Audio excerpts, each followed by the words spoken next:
한국군 보유, 모든 전투기 압도하는 성능.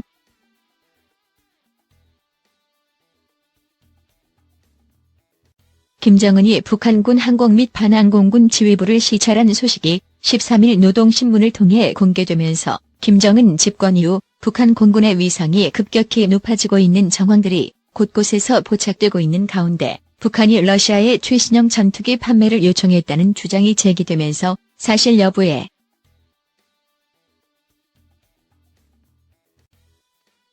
국내 유력 일간지인 제2일보는 지난 9일 영문 기사를 통해 북한은 지난해 11월 최룡해 방러 기간 중 러시아에 신형 전투기인 수-35를 판매해 줄 것을 요청했다고 보도했다.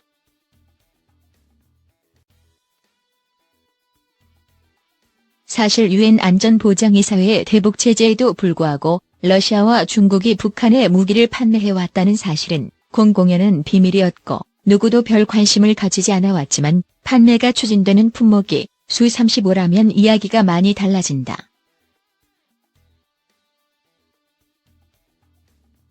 한국군이 현재 보유하고 있는 모든 전투기를 압도하는 것은 물론 차세대 전투기로 도입될 F-35A 전투기와도 한판 붙어볼 만한 강력한 성능의 전투기이기 때문이다.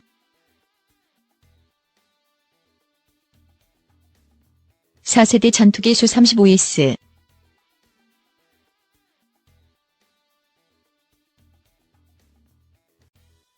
4세대 또는 4.5세대 전투기로 분류되는 수-35S 플랭커 전투기는 현용 러시아 공군 주력 전투기인 수-27 플랭커와 차세대 전투기인 PAKF-AT-50의 중간 단계에 있는 과도기적 전투기로 러시아 공군이 48대, 중국 공군이 24대를 도입 중에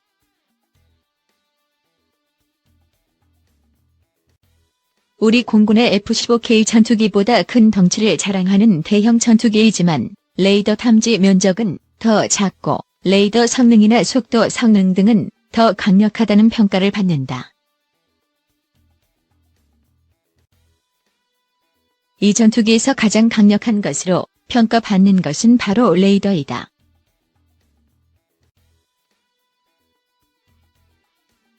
수-35S 전투기에는 러시아가 야심차게 개발한 최신형 어바이즈 PSAPASSIV 일렉트로니클리 스캔드 어레이 레이더가 탑재된다.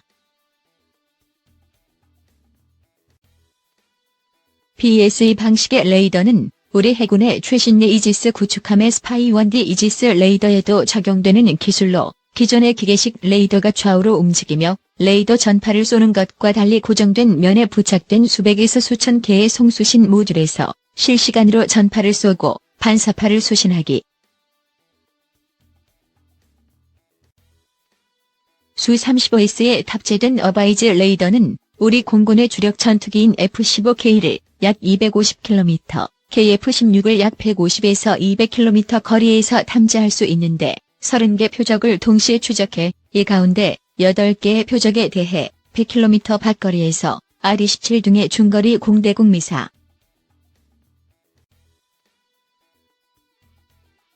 레이더 성능이 워낙 뛰어나기 때문에 러시아 공군은 이 전투기에 데이터 링크를 탑재해 간이 조기 경보기로 운용하는 전술도 구사하고 있다.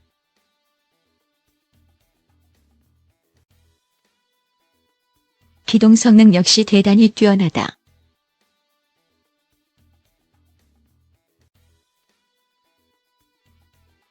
이 전투기는 대형 전투기이지만 세계 최고 수준의 추력을 자랑하는 세턴 117S 엔진을 사용해 마하 2.3 이상의 속도로 가속할 수 있으며 주력 편향 주역 편향 기술을 적용한 TVCTHRUST 벡터 컨트롤 노즐을 이용해 경이로운 공중 기동이 가능하다.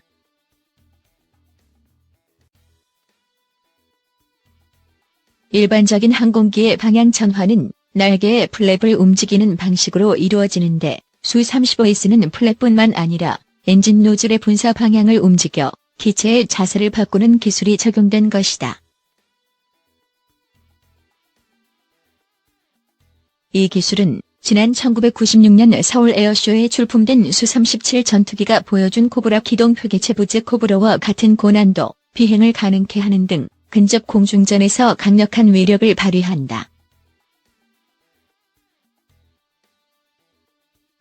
중국이 제-20과 J-31 등 스텔스 전투기를 자체 개발하고 있음에도 불구하고 러시아와 수년째 수-35S 전투기를 도입하기 위한 협상에 매달리는 것은 이 전투기에 탑재된 어바이즈 레이더와 117S 엔진 기술을 복제해 자신들의 전투기에 탑재하기 위한 것이라는 분석이 정설. 북한, 왜 수-35S를 원하나?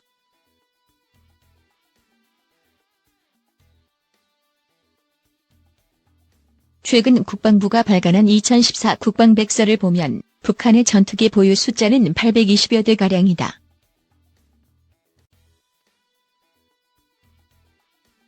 그러나 이 숫자는 자폭용 또는 미끼용으로 개조된 미그-15와 미그-17 등을 모두 포함한 숫자이기 때문에 실제 전투기 보유 숫자는 500여 대를 조금 넘는 수준으로 알려져 있다.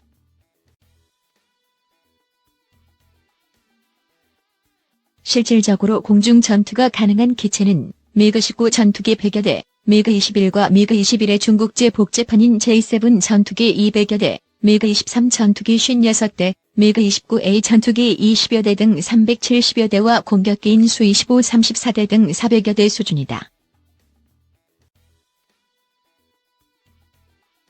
과거 한국 공군의 수작 주력이 F5 계열이던 시기에는 이 정도 전력만으로도 어느 정도 해볼 만했지만 1990년대 이후 한국이 KF-16과 F-15K 등 신형 전투기를 도입하면서 점차 열세에 몰리기 시작했다. 그러나 열세에 몰리던 시점에 북한은 신형 전투기를 도입할 수 없었다.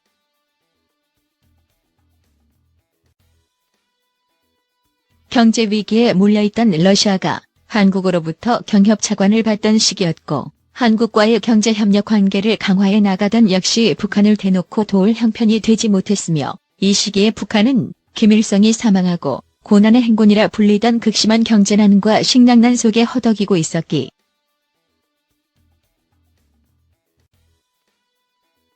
(1998년부터) 국민의 정부가 햇볕 정책을 추진하면서 시작한 대북 현물 지원을 통해 외화 수급이 이루어지자 북한이 가장 먼저 시도한 것이 전투기 수입이었다. 그러나 매년 수억 달러씩 들어오는 외화로는 대당 수천만 달러를 호가하는 신형 전투기 구입이 어려웠고 북한은 급한 대로 중고 전투기 도입을 모색했고 50여 대의 전투기를 조달하는 데 성공했다. 이 같은 사실은 1999년 8월 국회 정보위원회에 출석한 천용택 당시 국정원장은 북한이 1998년 말 5억 달러를 들여 미그-29 전투기 10여 대를 부품 도입 생산했으며 1999년 전반기에 카자흐스탄에 4천만 달러를 지불하고 미그-21 비스 전투기 40대를 도.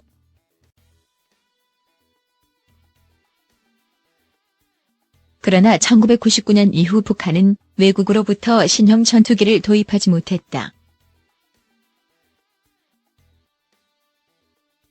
핵개발 문제로 인해 유엔 등 국제사회의 제재가 심해지면서 중국과 러시아 등 주요 전투기 수출국들이 대북 전투기 수출을 꺼렸기 때문이다.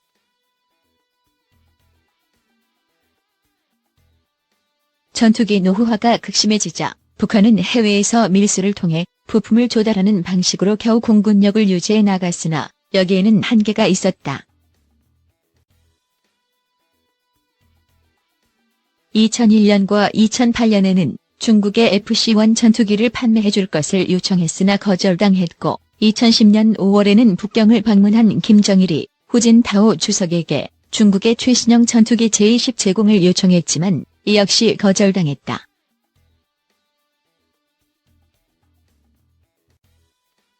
2011년에는 류병철 공군사령관과 주규창 군수공업부 제1부 부장, 군수공장 밀집 지역인 자강도의 박도춘 책임비서 등을 모두 데리고 소위 공장을 찾아 전투기 판매를 요청했지만 이마저도 거절당했다.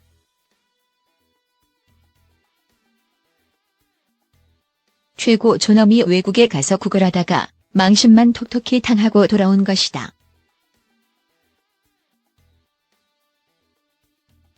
김정은, 신형 전투기 도입 능력 있나?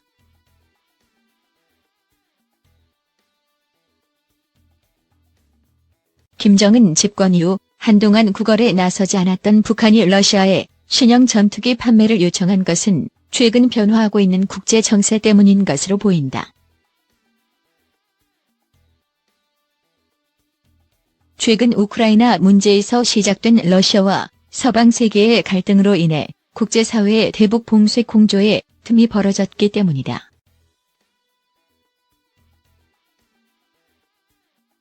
러시아는 유엔 등 국제사회의 우려와 반대에도 불구하고 아사드 정권 등 독재 정권에 꾸준히 무기를 공급해왔고 최근에는 서방과의 대립이 심화되면서 자신들도 경제 제재를 받고 있는 상황이기 때문에 미국 등 서방 국가를 중심으로 이루어지고 있는 대북 제재에 참여할 만한 명분이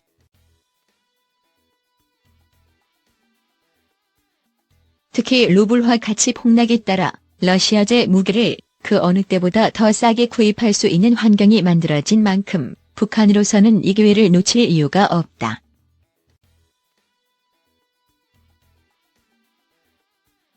북한은 지난해 11월 이른바 실세 3인방이라고 불리는 최룡해 노동당 비서를 특사로 모스크바에 보냈다.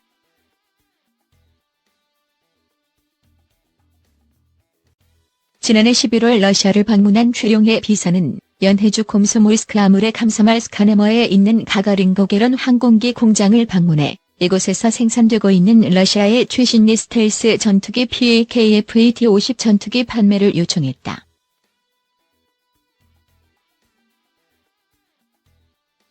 러시아가 이 요청에 대해 어떤 반응을 보였는지에 대해서는 알려지지 않았으나 아직 자국 공군에도 실전 배치가 되지 않은 최신의 스텔스 전투기를 북한에 판매한다는 것은 있을 수 없기 때문에 당연히 거부되었을 것이고 꽝 대신 달그러 수-35 판매 이야기가 나온 것으로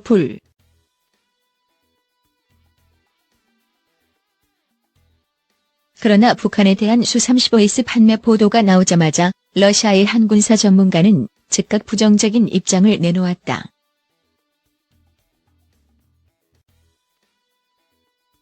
세계무기무역분석센터 센터 포 아날리시스 오브 월드 암즈 트레이드의 이고르 코르첸코이고 코라첸코 센터장이 현지 리아 노보스티 통신과의 인터뷰에서 수-35S 판매 협상이 진행 중인 나라는 중국뿐이며 중국과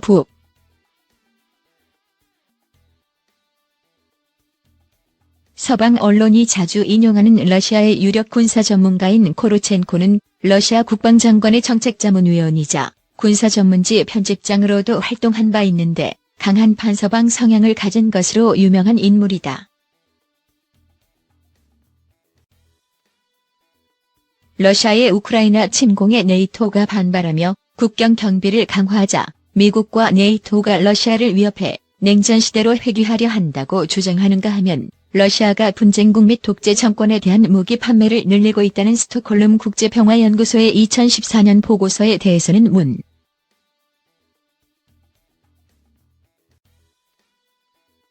전 세계를 충격에 빠뜨린 지난 2010년 천안함 폭침 도발 사건에서는 북한의 소행일 가능성이 낮다고 주장하다가 국제공동조사단이 북한의 소행으로 결론짓자 천안함 공격은 한국과 미국의 압박에 대한 북한의 신중한 대응이라는 궤변을 늘어놓기도 했다.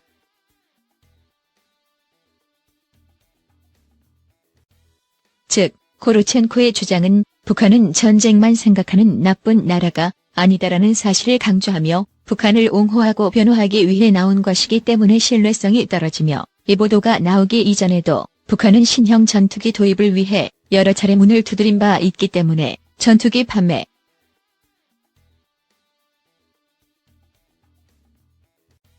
최룡해가 이미 전투기 생산 공장을 다녀갔고 러시아는 오는 5월 전승 70주년 기념 열병식에 김정은을 초청한 바 있어 방러 일정을 타진하고 있는 김정은이 모스크바에서 직접 전투기 구매 협상에 나설 가능성도 배제할 수 없다.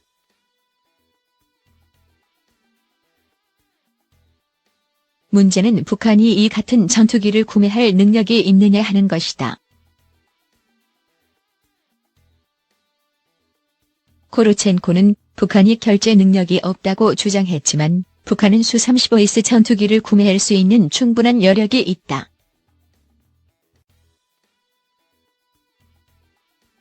아산정책연구원의 신창훈 고명현 연구위원이 지난해 12월 21일 워싱턴에서 발표한 UN 북한 인권조사위원회 COI 보고서 발표 이후에 북한 인권 비욘드 더 언 COI 리포트 온 휴먼 라이츠 인 DPRK이라는 보고서에 따르면 북한은 러시아의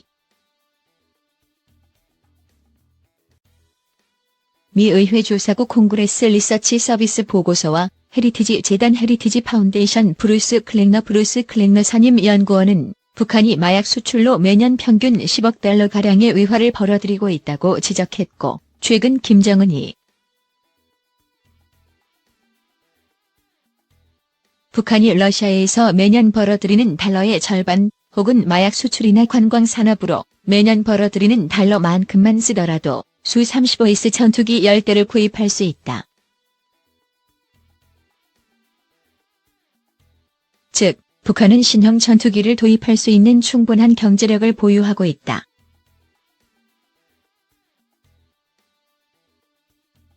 돈만 주면 못 팔 것이 없는 러시아, 신형 전투기가 다급한 북한의 이해관계가 맞물려 물밑에서 진행되고 있는 북한의 수-35S 전투기 도입은 한미연합군 입장에서는 반드시 막아야 하는 문제다.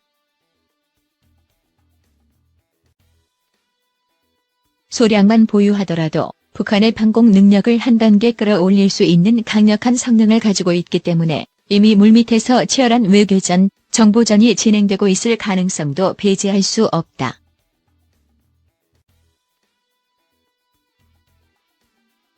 과연 김정은은 한미 양국의 견제를 뚫고 수-35S라는 위험한 장난감을 손에 넣을 수 있을까?